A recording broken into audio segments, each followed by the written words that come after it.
حضرات محترم، ہم اگر کسی ولی کامل کے ہاتھ پر بیعت کرتے ہیں نا،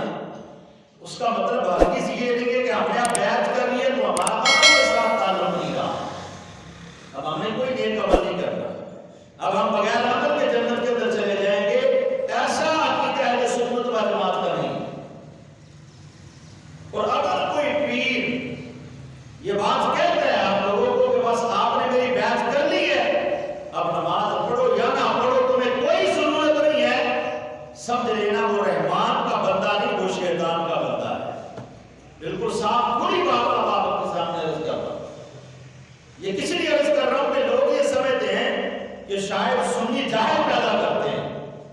یہ جہالت کلی طور پر سنیوں کے اندر ہی پائی جاتی ہے۔ نہیں میرا بھائی، یہ غلط فہمی ہے آپ لوگوں کی جو یہ بات سمجھتے ہیں،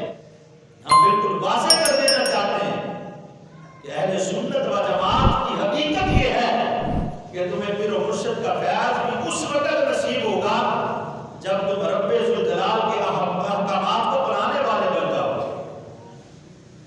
اس کے بغیر تمہیں مرشد گرامی کا فیض بھی نصیب نہیں ہو سکتا۔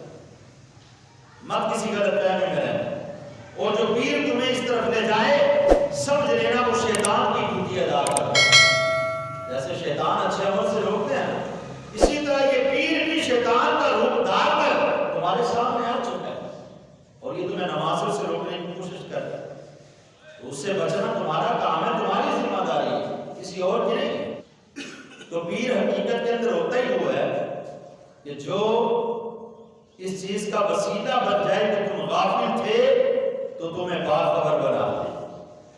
تم بے عمل تھے تو تمہیں باخبر بنا دے، تم لا علم تھے تمہیں صاحب علم بنا دے۔ اس کو مرشد گرامی کہا جاتا ہے، اس کو پیر کہا جاتا ہے۔ تو جو ایسا کردار پیش نہیں کرتا، کسی کے مرید ہونے سے تمہاری زندگی کے اندر کوئی تبدیلی نہیں آتی، پھر سمجھ لینا نہ تم نے کچھ کمایا ہے نہ تمہارے پیر نے کچھ کمایا ہے، تم دونوں کے دونوں خالی۔ تو حضرات محترم، اس لیے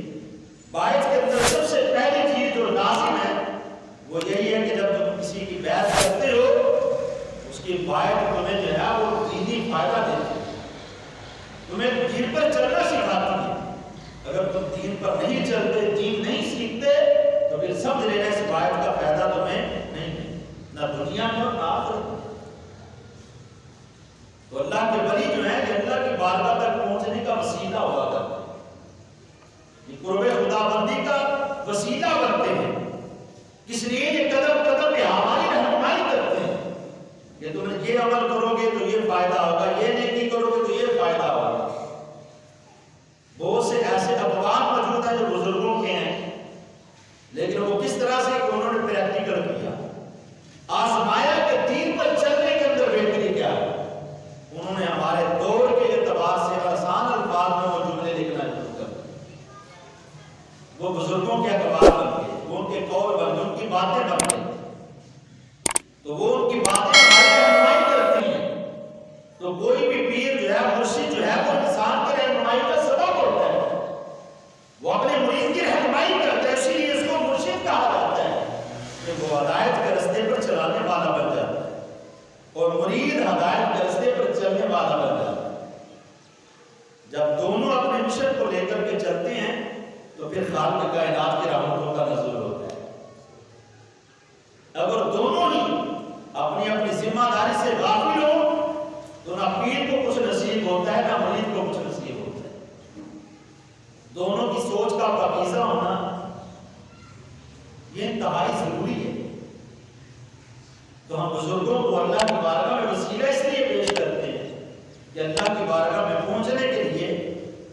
یہ ہماری رہنمائی کر سکے۔